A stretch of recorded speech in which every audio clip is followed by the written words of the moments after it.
जीवन में। और एक कहानी है छोटी सी जगन्नाथ जी की, कि एक जगन्नाथ जी के भक्त थे और वो सेठ एक बड़ा सा एक सेठ था, उसके हाथ के नीचे बेचारा वो लड़का काम करता था। और उस लड़के ने अचानक सोचा कि मुझे जगन्नाथपुरी की यात्रा करनी है।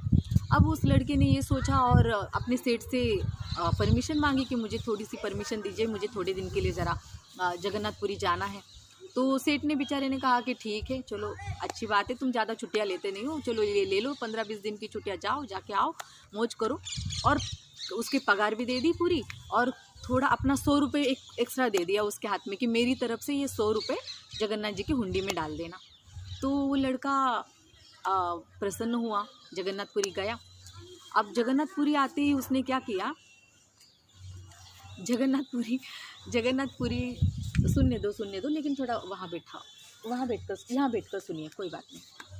तो फिर जगन्नाथपुरी जैसे ही वो लड़का गया तो उसने वहाँ पर देखा कि बहुत सारे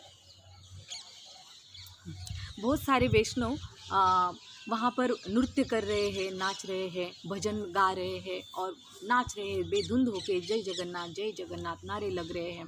नाचते नाचते कब शाम हो गई उन्हें पता नहीं, और भूख प्यास से तड़प रहे हैं, किसी को मतलब भान भी नहीं है नाचते नाचते। तो उनका वो स्थिति देख के इस लड़के को दया आ गई। इस लड़के ने क्या किया, अपना देखा पैसा तो पूरा खाली हो गया है उसका आने जाने में वगैरह, तो उसने सोचा कि अब मैं क्या करूं, वैष्णव की थोड़ी सेवा करनी चाहिए। तो सेठ का 100 रुपये बचा था, उसने क्या किया, उसी 100 रुपये को लिया, उससे कुछ पानी की बोतल, कुछ बिस्किट, कुछ चिप्स ये लेके वैष्णव में जो भजन कीर्तन करके बेचारे नाच के थके थे उन लोग को बांट दिया। और जब जैसे ही बांटे उन लोगों को, तो उसमें से केवल 100 रुपये में से 1 रुपये बच गया। अब वो 1 रुपये जाके उसने लड़के ने जगन्नाथ जी के हुंडी में डाल दिया। अब जगन्नाथ जी के हुंडी में 1 रुपये डाल के प्रार्थना नमन करके वो बेचारा निकला। यहाँ पर क्या होता है, उसी सेठ के सपने में आके जगन्नाथ जी भगवान क्या बोलते हैं कि हे सेठ, तेरा मुझे 99 रुपये मिल गया है, 99 रुपये मुझे मिल गया है, 99 रुपीज़ मुझे मिल गया है, पर 1 रुपये मुझे अभी तक नहीं मिला। जगन्नाथ जी ये बोलते हैं सेठ के सपने में जाके। अब सेठ उठ जाता है, सोचता है अरे बाप रे, मैंने 100 रुपये दिए थे मेरे इस लड़के को और उसने 99 रुपीज़ तो डाल दिए, 1 रुपये की ऐसी उसको क्या ज़रूरत पड़ी कि उसने वो 1 रुपये खर्चा कर दिए। जब वो लड़का आया लौट के तो सेठ जी ने पूछ लिया कि बेटा तुम बड़े अच्छे खासे तुम्हारी यात्रा हो गई और बड़े अच्छे खासे तुम भक्त हो, मुझे एक बात बताओ, तुमने 99 रुपये तो जगन्नाथ जी की हुंडी में डाले, फिर 1 रुपये क्यों नहीं डाला? तो वो लड़का यही कहता है कि अरे सेठ आपको कैसे पता चला, लेकिन मैंने 1 ही रुपये हुंडी में डाला है, 99 रुपये नहीं डाले, मुझे क्षमा कर देना।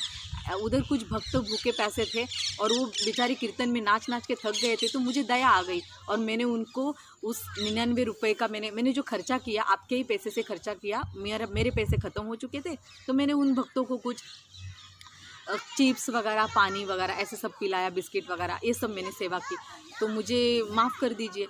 तो मुझसे तो और 1 ही रुपये बच गया था आपके पैसे में से, तो वो जाके मैंने जगन्नाथ जी की हुंडी में डाला, तो मुझे क्षमा कर।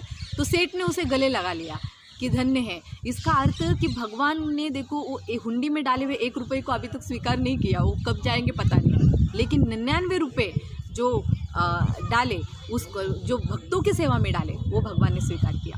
तो इससे साबित होता है कि नहीं, भगवान को आप डायरेक्ट अगर सेवा करना चाहते तो वैष्णव के थ्रू कर सकते, वैष्णव को प्रसन्न करो, भगवान प्रसन्न रह जाएंगे। तो ये जगन्नाथ जी यहाँ पर समझाते हैं, ये महाराज जी के मुख से मैंने सुना था और ये जगन्नाथपुरी में भी ये कथा बहुत चलती है। तो जगन्नाथ जी तो हमारे अलग अलग लीला करते रहते हैं, हमारे कान्हा, तो कान्हा भी यही बता रहे, वैष्णव सेवा बहुत उत्तम है। इसके लिए नहीं कि हमें स्वर्ग जाना है, बिल्कुल नहीं, इससे कृष्ण प्रसन्न होते हैं, वैष्णव सेवा से कृष्ण प्रसन्न होते हैं, इसलिए भक्तों की सेवा कीजिए। दान पुण्य भी ज़रूरी है, ऐसा नहीं कि बेटो केवल जप करो हो गया, नहीं, हम चलते चलते हमसे पाप हो रहे, जाने अनजाने में अपराध हो रहे, तो पुण्य क्यों नहीं करना है, सत्कर्म करो, लेकिन पुण्य का फल लेने की कोशिश मत करो, वो कृष्ण के अर्पण कर दो कि जो भी हम अच्छे कर्म कर रहे हैं, ये कान्हा आपको रिझाने के लिए कर रहे हैं। तो ये बोल के अगर हम करेंगे तो ज़रूर हम पे भगवान की कृपा होगी। तो आपको कैसे लगी आज की कथा? आशा करती हूँ आपको अच्छी लगी होगी। हरे कृष्णा, राधे राधे।